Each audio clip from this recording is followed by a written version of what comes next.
हरे कृष्णा। तो अभी हम यहाँ विमल कुंड के स्थान पर बैठे हुए हैं। कामवन का ये बहुत ही पवित्र कुंड है। इसका जो महात्म्य है ये गर्ग संहिता के माधुर्य खंड में है। तो इस माधुर्य खंड में श्री कृष्ण के संपर्क में जितने प्रकार की गोपियाँ हैं उन सब का वर्णन आता है। तो विमल कुंड का जो संबंध है वो उन गोपियों के साथ है जो अयोध्या वासिनी गोपियाँ थीं। जिस समय श्री राम सीता के साथ विवाह करके अयोध्या आए तो अयोध्या में श्री राम को सीता के साथ देख करके अयोध्या की जो स्त्रियां हैं वो श्री राम को पति रूप में प्राप्त करने की कामना करने लगीं।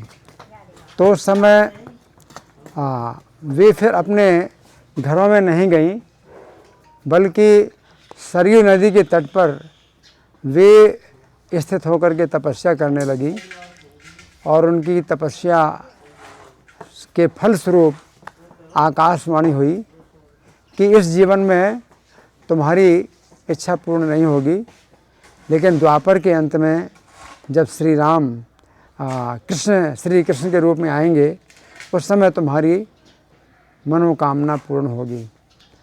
तो ये जो अयोध्यापुर वासिनी स्त्रियां हैं तो ये श्री कृष्ण के अवतार काल में राजा विमल की पुत्रियां बनी।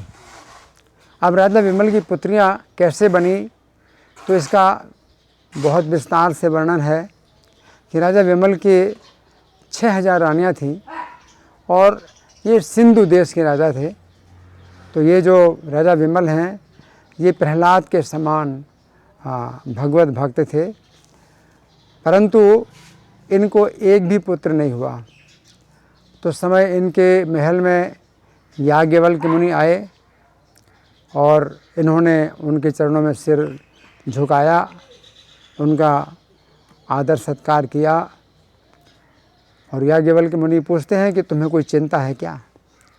तो राजा विमल बताते हैं कि चिंता, बहुत चिंता है, क्योंकि कोई राजा हो और उसका राज्य सब कुछ संपन्न हो लेकिन कोई पुत्र ना हो तो फिर उसको बहुत चिंता होती है।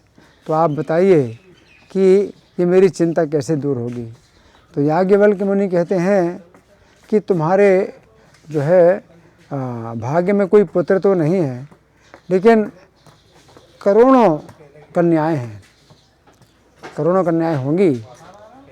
और तुम जब श्री कृष्ण का अवतार होगा तो जब द्वापर के 125 साल रह जाएंगे उस समय मथुरा में वसुदेव जी के घर में भगवान का अवतार होगा और वे 4 भुजाओं के होंगे भगवान।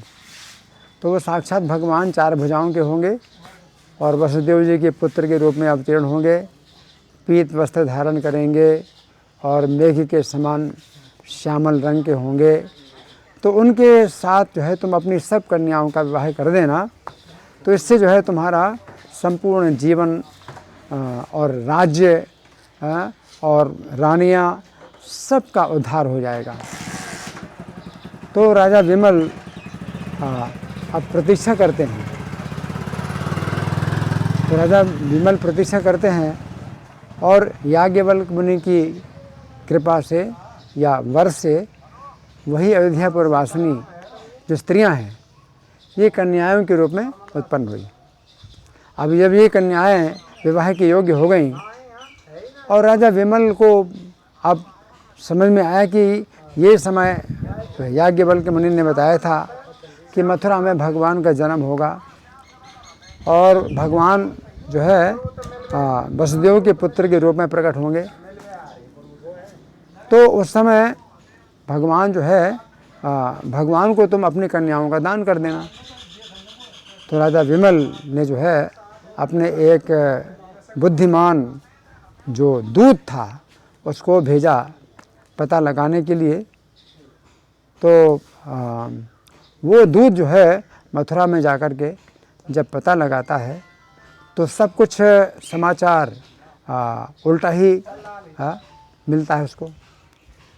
उसने वसुदेव जी के बारे में पूछा तो वसुदेव जी के बारे में लोगों ने बताया कि भाई वसुदेव जी के तो जो है जितने पुत्र हुए थे वो कंस ने मार डाले, और एक कन्या हुई आकाश में चली गई। तो वो दूत बड़ा भ्रांत हो गया कि याज्ञवल्क्य मुनि ने जो बताया था वैसा तो कुछ है नहीं, और यहाँ तो कुछ दूसरा ही समाचार मिल रहा है। तो अब जो दूत है मथुरा से चल कर के जब सिंधु देश की ओर आ रहा था तो रास्ते में वृंदावन पड़ा। तो वृंदावन से गुजरते हुए उस दूत ने देखा कि एक बालक बिल्कुल उसी प्रकार का जैसा याज्ञवल्क्य मुनि ने बताया है कि वसुदेव का पुत्र है, मथुरा में होगा, तो वो जो है वृंदावन में है उस प्रकार का बालक। तो बिल्कुल जो श्यामल शरीर है, पीत वस्त्र धारण किए, है ना, और बहुत सुंदर। तो फिर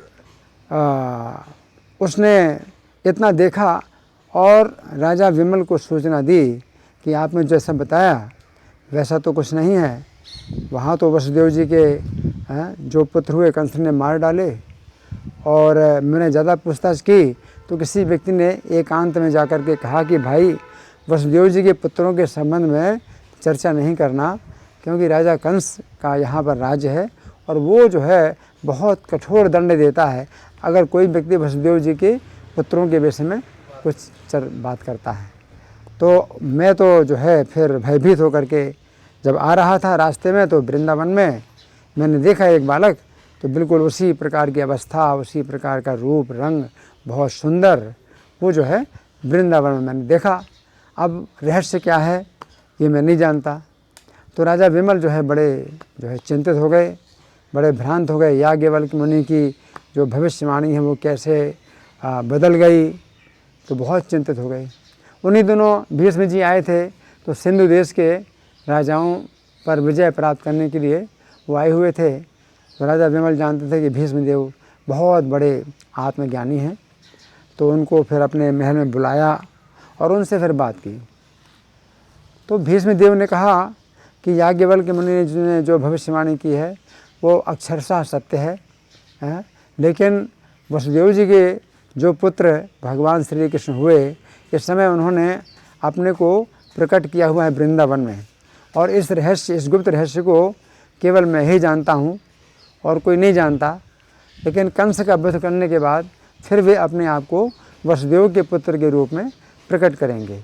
तो इस समय आप जो है देर मत करिए, अपनी जितनी कन्याएं हैं इन सब को जो है आप भगवान श्री कृष्ण को अर्पित कर दीजिए, क्योंकि जीवन का कुछ ठिकाना नहीं है।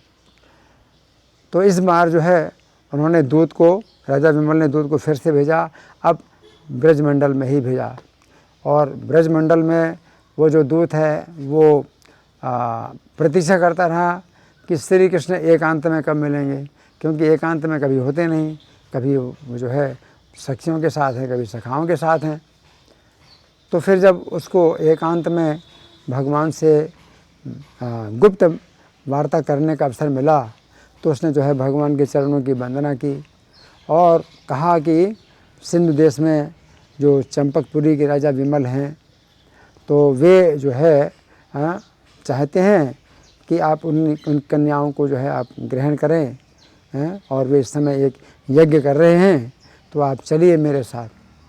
तो श्री कृष्ण सब कुछ जानते थे, तो श्री कृष्ण उस दूत को साथ में लेकर के आकाश मार्ग से ही आ गए। आकाश मार्ग से भगवान जो है दूत के साथ आ गए और उसी स्थान में उतरे जहाँ राजा विमल यज्ञ कर रहे थे। तो उस यज्ञ स्थल में ही भगवान श्री कृष्ण आ गए। राजा विमल ने जब देखा तो उन्होंने उठा भगवान को जो है आसन दिया, सम्मान दिया, और संपूर्ण अपना जो राज्य है वो भगवान के अर्पित कर दिया।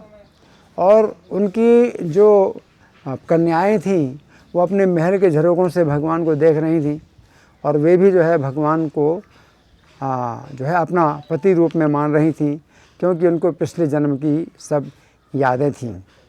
तो फिर राजा विमल ने सब अपनी कन्याओं का पाणी ग्रहण भगवान के साथ कर दिया और फिर भगवान जो है उन सब कन्याओं को लेकर के आकाश मार्ग से इसी स्थान में आए, कामवन में।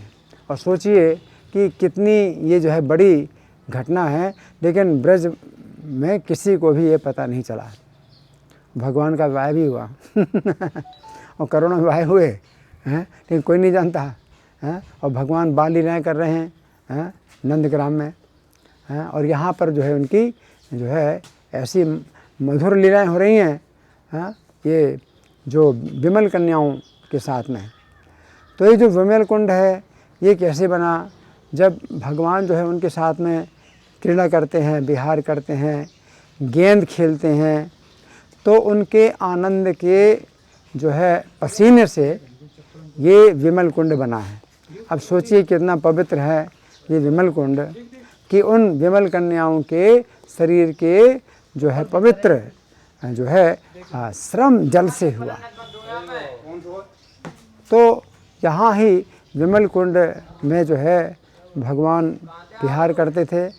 और कभी उन्होंने अयोध्यापुरवासिनी गोपियाँ, चूँकि अयोध्यापुरवासिनी थी, तो भगवान ने कभी उनको याद दिलाया कि तुम लोग अयोध्यापुर की रहने वाली पिछले जन्म में स्त्रियाँ थीं और मैं श्री राम के रूप में जब आया था तो तुमने मुझे पाने की कामना की थी। तो ये जो स्त्रियां हैं ये विश्वास नहीं करती हैं, ये कहती हैं कि आप तो जो है बड़े चंचल स्वभाव के हैं और श्री राम तो बड़े शांत स्वभाव के थे, तो हम कैसे माने कि आप श्री राम, आप पिछले जन्म में श्री राम थे। तो फिर भगवान जो है उनको ये विश्वास दिलाने के लिए कि वे पिछले जन्म में श्री राम थे और उन्होंने समुद्र में पत्थरों का पुल बनाया था, तो श्री कृष्ण जो है समय अपनी बंसी बजाते हैं और जैसे अपनी बंसी बजाते हैं तो बहुत से जो बानर हैं वो श्री कृष्ण के सामने आ जाते हैं और फिर श्री कृष्ण उनको आज्ञा देते हैं कि जिस प्रकार से तुमने पिछले अवतार में, मेरे पिछले अवतार में समुद्र पर जो है पुल बनाया था, इसी प्रकार अब यहाँ पर भी तुम बनाओ। तो जो पास में रामेश्वर, सेतुबंध रामेश्वर, जहाँ हम लोग गए नहीं हैं अभी, तो हाँ, तो अशोक वाटिका, तो सेतुबंध रामेश्वर जो बना हुआ है, तो वहाँ का जो सरोवर था, तो बानरों ने जो है पत्थरों को जो है डाल डाल करके और श्री राम की कृपा से, श्री कृष्ण की कृपा से वो पत्थर जो है पानी में तैर रहे थे, तो पत्थरों को तैराया और जो है पूरा पुल बनाया। हाँ, तो पूरा पुल बनाया। इस प्रकार से विमल कन्याओं को भगवान ने ये विश्वास दिलाया कि पिछले जन्म में वो अयोध्यापुरवासिनी स्त्रियां थीं और वे पिछले जन्म में श्री राम थे। तो ये विमल कुंड बड़ा पवित्र है और यहाँ की जो लीला है ये ऐसी अद्भुत लीला है कि भगवान की जो है द्वारका में तो 16,000 पत्नियाँ थीं, लेकिन यहाँ पर तो भगवान की करोड़ों पत्नियाँ हैं और कितने उनके महल बने थे। तो भगवान ने अपनी जो ऐसी ऐश्वर्य की लीला की है वो तो कहीं भी नहीं मिलेगी, द्वारका में भी नहीं मिलेगी, लेकिन कोई नहीं जानता, इस रहस्य को कोई नहीं जानता, है ना। ये बड़ा रहस्यपूर्ण ये जो है स्थान है कि उस समय भी ना तो ब्रजवासी जान पाए, ना मथुरावासी जान पाए, ना द्वारकावासी जान पाए, कोई नहीं जान पाया कि भगवान की ऐसी ही अद्भुत लीला हुई है।